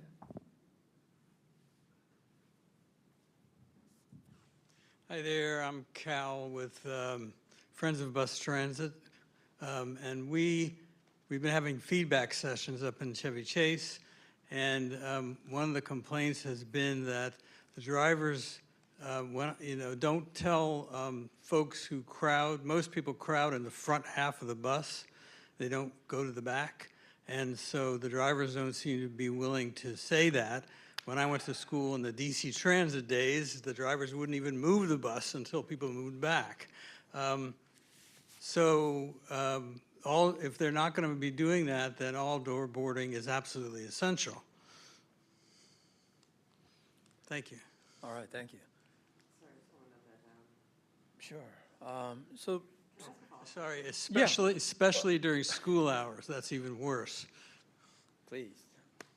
Okay, so my follow-up question is like, this is a total hypothetical. This has not happened. Like, let's say I found out what the results of the pilot were and that there was an increase in non-compliance with the fare policy on routes where a lot of rear door boarding was happening. Do people still think Metro should do it? I'll take a crack at it. To me, it seems, well, I used Mr. ChatGPT or Miss, and so the benefits seem to be, you know, if people can board faster, then you can meet your on-time service instead of standing there, you know, for 15 people to board. It would improve on-time service if you could have both doors. Appears to me that, I don't have the numbers, but the fare evaders, probably a small group. So the cost benefit would appear to me to be, this is something that, and I saw somebody, maybe Lucas, somebody's nodding their head, so seems to me something, it would favor expanding it, but I don't know enough about the fare evasion. Any other thoughts on Director Lowe's question? Yes, Irene. A lot of good energy and positivity on this one here. The suggestion would be, if we're looking at training, because personally, I think it's a great idea to have all-door boarding, to keep it as an option, but to encourage the operator to make an announcement, especially at crowded stops, to use both doors, similar to if you're on a train platform. You'll hear the announcement, use all doors. They all, someone might say something snarky. They all work. You don't have to rush into one door, but to, encourage that for buses as well. Because too, that would if you're encouraging people to not only pay their fare, but you're speeding up the process of boarding. So I would encourage us to still continue, that. Because I don't know, that might be something that, do people know, just because the box is there, I don't know if they know to tap it, to actually use that to pay. You're intuitively, you go to the front of the bus to pay. So. All right, we got Eli and then Brandon. Yeah, so just to answer your question, I'm looking right here at the strategic transformation plan, and I think service excellency was a big thing that we talked about, in how in the data that was shown that on-time performance for buses is a lot lower than rail. Don't know how much of that has to do with the amount of time you're at each stop, but it could be part of that. I would think from what I have seen, fare evasion on buses doesn't matter as much as the front or the back. People are still doing it. So I think the focus on service excellency and reliability should be the priority there. And it seems the fare evasion efforts have been bigger on the rail side, which also is the bigger dollar amounts too for a lot of the riders. So I would say that efficiency should take the top over that to continue the all-door boarding. Okay, thank you, Eli. Brandon. Yeah, I'll echo my fellow RAC members' comments on, I think, an implementation of all-door boarding, either on like more routes or like continuing to study like a subset, would be probably, in my opinion, worth it, even if there is the trade-off of higher fare non-compliance. And I think the reason being that I think Metro's already been, from like anecdotes I've heard, like been stationing folks at stations to watch if people are paying, and whether or not they're boarding with one door or two, I think that level of compliance and fare enforcement could probably still happen, is my guess. And I think second, if for instance Metro were to say we are no longer going to all-door board, I think that would probably lead to a decent amount of riders' experiences, especially during peak commutes, being worse off, right? Where they're forced to only board through the front door, or they have more incidents where operators are closing the doors on them while they're trying to board through the back. So I think that, like, from the vantage point of fare enforcement, I think it can still hopefully happen in a modified manner, even with all-door boarding. All right, thank you, Brandon. Yes, Lucas and Thomas, did you have your hand up? Okay, Lucas and then Thomas. Yeah, I think Eli was kind of hit the nail right on the head. I think like it's so hard to improve bus reliability that any enhancement you can make is going to significantly outweigh the non-compliance for fares. I think it's probably much easier to build a reliable bus ecosystem that's on time and more reliable, that's going to get more ridership and increase revenue that way, as opposed to limiting backdoor boarding and trying to, get revenue from the people who might not regularly pay at all, regardless of what door they're boarding through. So I think that any improvements in reliability should be prioritized over, the fare non-compliance, even if the data kind of shows that, most rear door boarders are non-compliant. All right, Thomas. Yeah, I'd sort of just like to echo the sentiments of everyone. Yeah, I think we should probably prioritize like the service reliability over fare non-compliance. I'm also curious how like Metro measures the like fare evasion, because I remember back when I was in high school, I took the Metro a lot more. And I noticed that like most of the people who would evade fares were, kids and like teens. But the thing is, in DC and I think in some of the other jurisdictions around the area, like kids get like free like Metro rides. Like I had a kids ride free card. So I'm skeptical of like how much the fare how much more fare vision there would be. But even if there was an increase, I still think it would be worth it. Yeah. All right, any other comments? Sounds to me like everyone is for expanded all-door boarding, taking into account potential minor losses. I'd also be curious if other systems also have this. I kind of feel like I've been in other systems, either in the States or overseas, where there is all-door boarding, and they must have stats on fare evasion. Anyone? I'll find out. Yeah, anyone been on a all-board? Can you identify where they are, all-door boarding? Let's see, Lucas is going to Portugal, you're going to Vietnam. Thailand. And I'm going to be in Spain, so we're all. Okay. Report back to the group. Yeah, I think San Francisco maybe, or New York, anyway. San Francisco, Oakland, There that we go. area. Okay, thank you. This is super Appreciate it. informative. Thank you so much, guys. Okay, thank you for seeking our thoughts. Thank you and attending. Have a nice evening. Thank you. I'm going to segue onto the new business part, and so Cole wrote a couple of things, and if any of us want to talk about them, we'll pursue those. In-person Better Bus feedback hearings, that's one. Second one is DMV moves recommendations, I think that's his handwriting. Last, annual report chair, always very important, and Brandon's ready to hand that over. So I'm just going to go in, and is there any other new business that anyone else wants to raise?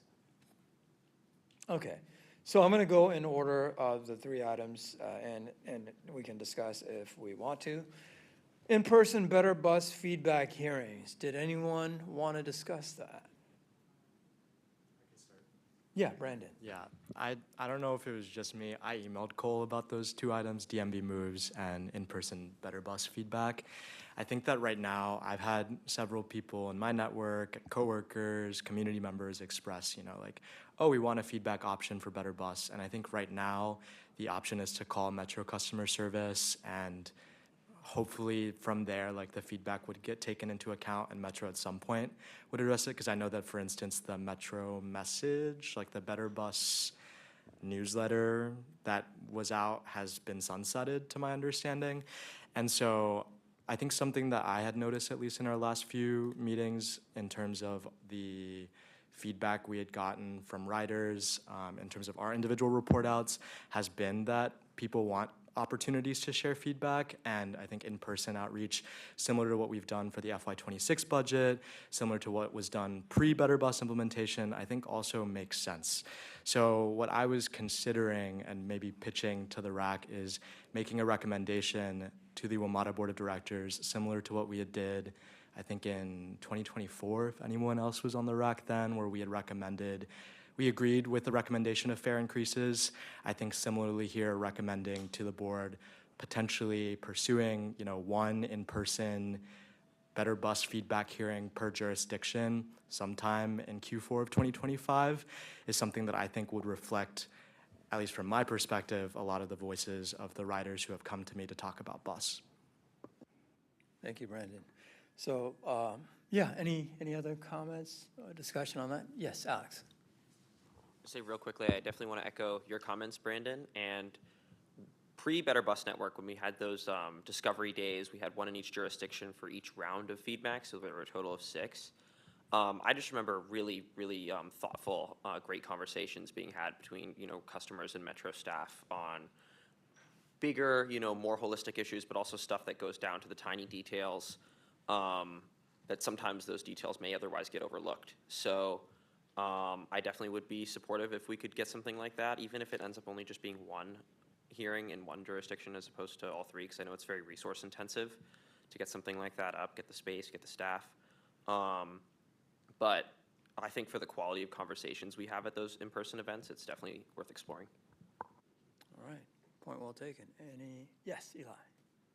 Yeah, I would just like to echo and say, I think this is a very important initiative I know we were all thinking about when Better Bus happened, people were going to have negative feedback right away because it's a transition period. But I still, through some of my networks, have heard folks saying, my commute is longer or my commute is not as direct as it was before.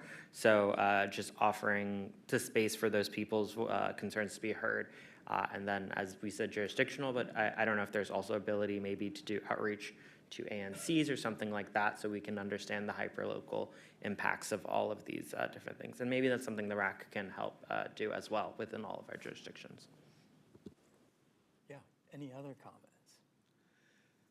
Sounds like everyone is for, all the comments are for more outreach and getting more input, potentially one hearing in each jurisdiction. All right, unless there's anything else on that topic, next. So I'm just going to chime John. in just to maybe also see if we can get some information either between now and the next meeting or at the next meeting. What is Metro what has Metro been doing to collect feedback? What have we heard? What are sort of future plans? I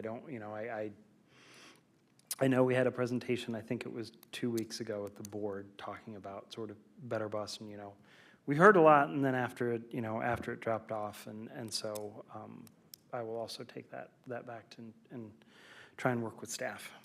Sure. To see if we can get you some information to maybe target how to move this forward. Sure, that sounds good. All right, the next item is Brandon again. DMV moves recommendations, is that right? Yeah. Okay. So I'm not currently in DMV moves, but I know that, there are board members. I think Cole sits on a DMV moves committee. And my understanding is that they are finalizing their recommendations and voting on them in November with potentially like a preliminary vote in October.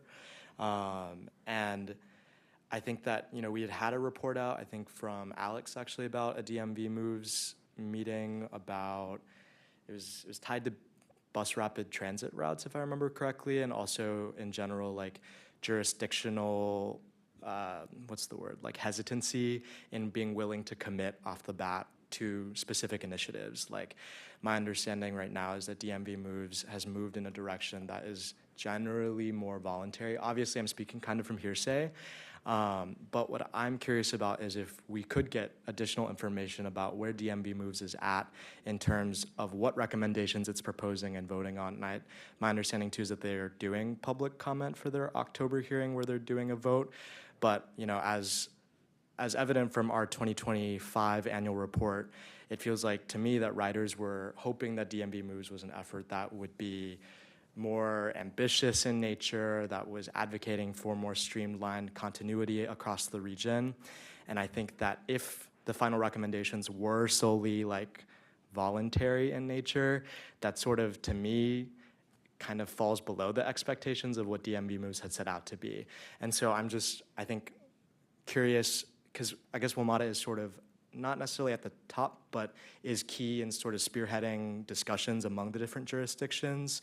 And so understanding a little bit more about what those recommendations look like they're going to be in October, November, that would be helpful. Okay, thank you, Brandon. I think Brian had something to add, and also Patrick had something. Jump in a little bit. I know last time we were together, people had questions about Metro Lift, and our presentation from that September meeting got postponed. It happened last week. Joe McAndrew represented the WMATA Board of Directors and really had a really positive interaction with all of the CAOs. So the Chief Administrative Officers, those are the county executives, city managers from all the jurisdictions, about how Metro really came with a new approach to work in partnership with all of our jurisdictions, so that for those folks that administer SNAP or those folks that are counselors to folks that work with SNAP, that right there, oh, did you know you're eligible for Metro Lift? Let's get you signed up, that real-time enrollment. So a lot of good follow-up is happening as a result. So I just wanted to get that update to you guys. And I don't know if you guys are interested in a follow-up presentation from MetroLift, but I will say that there's progress being made, so thanks. Thank you, Bryna. Patrick? Where's the, oh, thanks. Yeah, having attended the DMV Moves meeting over the last, 18 months, I would say it's to get a real good idea of what they have discussed over the meetings. You had some very good recordings in March, May, and I think September, where they really came up with their final recommendations. They will be having a meeting in September. I think final recommendations, I think, will come out November, I think it's 17th is what's sticking in my mind. I know they talked about, on the financial side, I think it was $450 million per year. Jurisdictions decided that they didn't want a sales tax, that they were going to use their existing processes for contributing that money. The fiscal side was important. I think they had more work to do with the bus prioritization piece, because I think there are a lot of silos that need to be broken down between the jurisdictions, local jurisdictions, and the other jurisdictions that make up the compact. I think that they've done a really good job with ATO as far as transformation goes. And in talking and listening to the general manager, I think the biggest impact on the system going forward is going to be signaling. That's going to be huge, but it's going to be expensive and it's going to take years to do. So I think that there were about 4 to 6 good recommendations. I thought they'd have more work that was going to be done on bus prioritization, but they did seem to come up with 6 or 8 bus rapid transit routes that they want to really push. That seems like it's going to be a done deal. The working groups, there were 6 working groups, and I expected that we would be still working on in those working groups. One of them was bus prioritization, one was training, one was procurement, wayfinding was the 4th. I don't remember what the other 2 were, but I think those don't seem like they're going to go forward in the fall. They gave some recommendations that they're going to work within the jurisdictions. So the working groups or subcommittees, those 6, I think they are going to try to pursue that on a more local basis, not on a regional basis going forward. I could be wrong about some of those conclusions. I think they made good headway. They've still got a ways to go. I'll be curious to see what happens with the money, with the $450 million per year. That money is really needed badly, because there will be a financial cliff. What is it, FY28, with the existing money, and so, and I think the big project, as I said earlier, is getting that signaling in. That's going to make a huge difference. Probably not the sexiest thing going forward, but it is the most important going forward. Okay, thank you, Pat. Sure. Brandon, does that address your I know we're thoughts? running late, so I don't want to extend it any Okay. further. Like, just generally, I think it would be nice in October before the November vote if we could get sort of an understanding of where DMV Moves is at on their recommendations and whether that aligns sort of with where riders have expressed to us through the annual report, for instance, on like what their priorities are and what they would like to see with the future of regional transit. You may want to go to the DMV site, see if the September. Yeah. I see Alex raise his hand. Real quick, I don't think there's been any like significant updates since we last talked. I know the one of their big meetings is scheduled pretty soon. I don't know if it might have recently happened or if it's the next few weeks, and then we'll get to see the draft action plan, and then they'll vote on it in November. One thing I will mention is those like 6 bus priority projects that we talked about were included directly in Metro's recent Metro's board document for, I believe, tomorrow for the capital plan. So I don't really think there was anything like anything new or any big changes, but the same information that was discussed in DMV Moves is now on the Metro board agenda for tomorrow regarding the 6 BRT projects across the region. So. All right, thank you. And just to close the loop on Brian's question, I think it would be, we would be interested in getting more update, and looks like Brandon's nodding as well, and on enrollment via SNAP, because we're helping those in the greatest needs. And do we have any interest in being the annual report chair? If not, I'll just let Cole handle it the next time around. How's that? I mean, I can speak to it really quickly. I think it's an extremely rewarding project to do in terms of like the opportunity to own, you know, rider feedback, figure out what the recommendations are for the RAC. So I'm gonna plug that you should definitely think about doing it between now and our next meeting if that's when we decide on picking a chair. But I'd be happy to obviously support and transition you as you start doing that work. Thank you, Brandon. Yep. And then just to chime in, because I did the year before, and even if we want to make it a little humorous, so the first ever RAC annual report was Mike Leibowitz, and then it went to me, and we were both Kent State undergraduates. And so we just had a Georgetown undergraduate. So I don't know where our Georgetown folks are, but maybe it's time for you guys to follow the pattern. Okay, Georgetown. Okay, we all vote for Thomas? All right, great. Thomas is the new chair. I'll hand it back to Cole. All right, so any announcements other than thanking Bryna again? And we mean it, and all right, any other announcements? Yes, all right. More of a question. Attended the Transit Enthusiasts of DC meeting last night, and I had a question on the 50th anniversary of Metro planning. And so if there's any early details, or if not, I could table that. But at least there's an eager group. They're planning their own celebration, but I thought, is there a way, I know we have Cal here and there's other partners who probably want to chime in, not just RAC, so. Okay. All right, unless there are any other announcements, I am going to adjourn, and please sign Bryna's gift. And thank you all so much, and see you next month.